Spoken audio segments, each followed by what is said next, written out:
Hello everyone, welcome back to Story Time. We are still reading The Willigrews 2 by Terry Tarbox, and Terry is a local author who has very kindly said that we can read his stories for Story Time.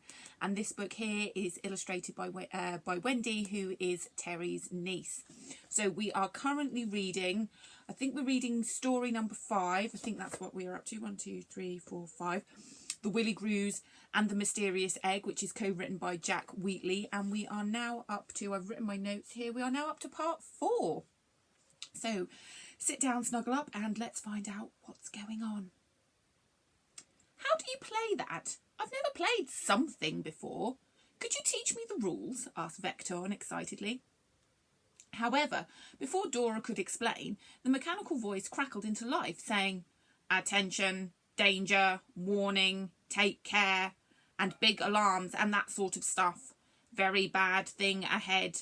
Do not know what it is, but we are heading straight for it. Help! I want my mum." Longstint looked out of the window, and what he saw made him very fearful. Directly ahead he saw a huge black and yellow ball. It seemed to be pulsing and throbbing, with streaks of light flashing outwards. It was big, very big. So big it would make something gigantic look nowhere near as big as this. "Uh-oh," Longstint warned. "We have a bit of a problem here, everyone. I don't think we'll be able to steer around this big boy. We are heading straight for it." "What can we do?" asked Dora, waving her twig in the shape of a mouse with 2 legs missing in the air in the hope that it would bring them luck. It didn't. Vector instructed everyone to lie down on the floor and cover their heads. All, that is, except Longstint did so. Longstint stayed at his post, bravely, still trying to find a way to steer the ship. It was no use. The ship seemed to gather pace as it approached the danger, and finally it slammed into the big mass of whatever it was and plunged our little band deep into it. Inside the spaceship, everything went dark and quiet. "Where are we?" asked Georgette, sounding frightened. Her answer came from the mechanical voice, which Crowfin had decided to call Sydney, after his uncle Wilfred. "We have carried out an analysis and have decided that we have entered a gas giant, or as it is known in some quarters, a Jovian planet. Hooray! The good news is we should pass safely through it and out the other side," it continued. "Boo! The bad news is it will take us 17.356921 recurring years." Longstint wondered how long a recurring year was. Nobody answered his query. They all sat quietly, waiting for someone else to speak. They all felt pretty helpless, and to be honest, were starting to think that they were doomed. Just then, as their eyes became accustomed to the gloom, they noticed Georgie bouncing up and down by the control panel. He then started to hover in front of a panel in the spaceship's wall. "I wonder what's in here," he asked. "Let's try opening it. It may be important." "I'll take a look," said Longstint, and proceeded to loosen the 4 screws that held the panel in place. It fell to the floor with a clang, which made Vector jump a bit. What they saw inside was a bit strange. 3 buttons numbered 1, 2, and 3.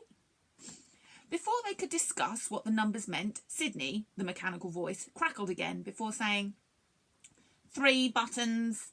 Button 1 is warp factor fairly fast. Button 2 is warp factor faster than button 1, but not as fast as button 3. And button 3 is warp factor faster than buttons 1 and 2, so hold on to your hats." Explaining, "G-force will be high, giving you very squashy faces." Finally it said, "If you don't mind the squashiness of the face, go for it. Press button 3. Thank you for listening." Vector spoke. "I don't think we have a choice. We must risk it. Otherwise we are doomed, condemned, damned, and in short, we've had our chips."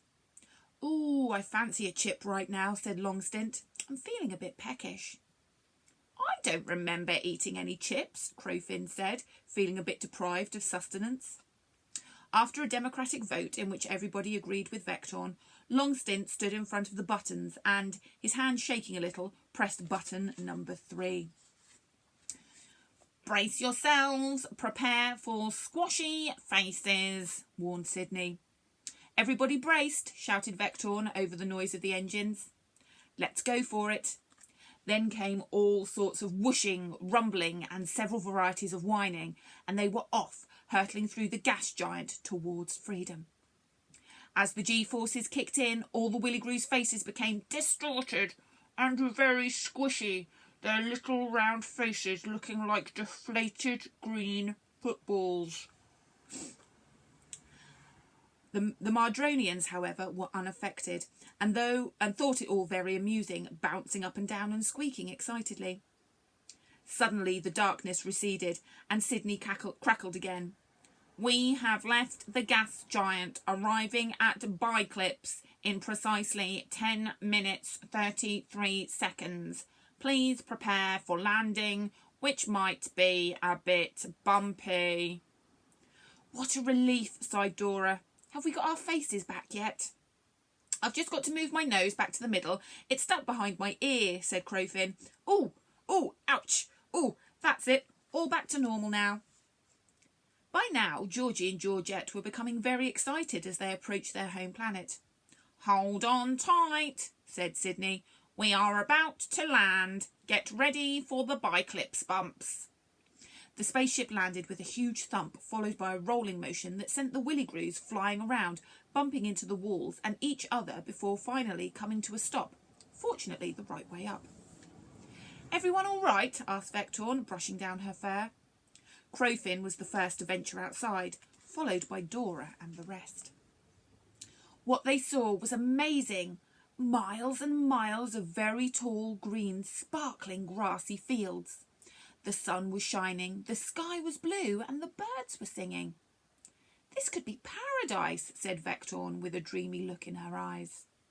The Mardronians bounced about, squeaking and whooping with delight. They were so happy to be back home. Everything seemed calm and peaceful, until suddenly, without warning, the peace was broken by something jumping out of the long grass. Big and metallic, it shouted, "Yip it!" then disappeared back where it came from.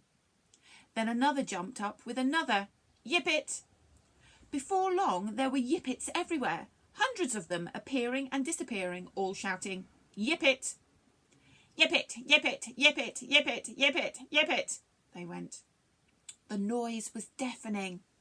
"Run for your lives!" screeched Georgette. "The yippits are coming!" Not needing a second invitation, the Willigrews and the Mardronians all climbed quickly back into the spaceship and closed the hatch. "Was that close or what?" said Longstint, panting. "What are we going to do now?"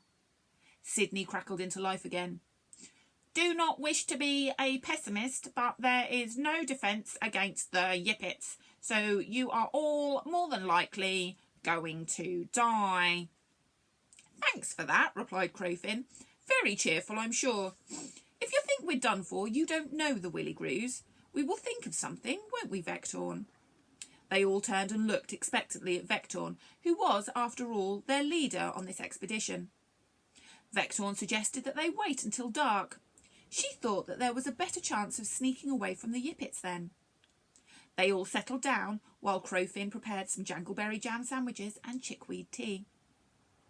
Amidst the munching and slurping, Longstint said that he had noticed the yippits didn't have the dangerous tortoises on their backs, and wondered if they would be as big a threat as they had been in Willigrue. Georgie informed him that the yippits in Willigrue were just robot machines, but the ones on Biclips were the deluxe models, programmed for rational thought. He also told Longstint that they still had the dangerous tortoises, but only used them in certain circumstances. Georgie explained further, however, that in the old days, before they bred the tortoises, the yippits were quite harmless and friendly. "So," remarked Vectorn, "if we can disarm or perhaps make friends with the tortoises, we may be able to stop..." "Oh, I'm ever so sorry, I'll start that sentence again." "So," remarked Vectorn, "if we can disarm or perhaps make friends with the tortoises, we may solve the Mardronians' problems." "Indeed," replied Georgette, "that would be wonderful." As night fell, the little troop prepared to leave the spaceship. They were all getting ready to open the hatch when the craft started to move. Slowly at first, then more quickly, and before long they were moving across the ground at some speed. "Something is lifting us away," shouted Georgette, looking out the window. "But there is nobody out there. We're just floating." They checked all the windows but saw nothing. They were baffled but thought hopefully that this would at least get them away from the Yippets. This unexpected journey lasted for quite a while until eventually the craft came to a stop. Everyone looked up at the hatch, not knowing what to expect, when the sound of movement was heard. The hatch opened and a voice said, "Welcome to Byclips. You are safe now until the Yippets find us. You can come out now." All the Willigrews and the Mardronians clambered outside, but were amazed that nobody was there. They were wondering who had opened the hatch and who had spoken when the voice said, "Sorry to confuse you, but we are invisible, thanks to the dangerous tortoises." Georgie and Georgette recognised the voice immediately and became very excited. "Are my mum and dad with you?" asked Georgette. "No, but we will take you to them now. They have missed you very much and can't wait to see you again. They will be delighted that you are both safe," the voice replied. The voice said his name was Grendax and that he would find out the Willigrews' names when they were safe. "No time for introductions now," said Grendax. "You must follow me as closely as you can. You will be able to see where I am by the movement in the long grass." The grass separated as if by magic as the Willigrews very quietly walked behind Grendax. After about 15 minutes, they came to a large straw hut covered in what seemed to be a glass dome. As they approached, Grendax told them all to wait, and then he said in a whisper, "Greudenbinder." Ooh, I wonder what's going to happen there. I hope everyone's safe and the Yippets don't get our little merry band of Willigrews. So come back tomorrow and we will find out what will happen next. So 2:00 tomorrow, we will carry on with the Willigrews 2 by Terry Tarbox. I'll see you then. Bye-bye.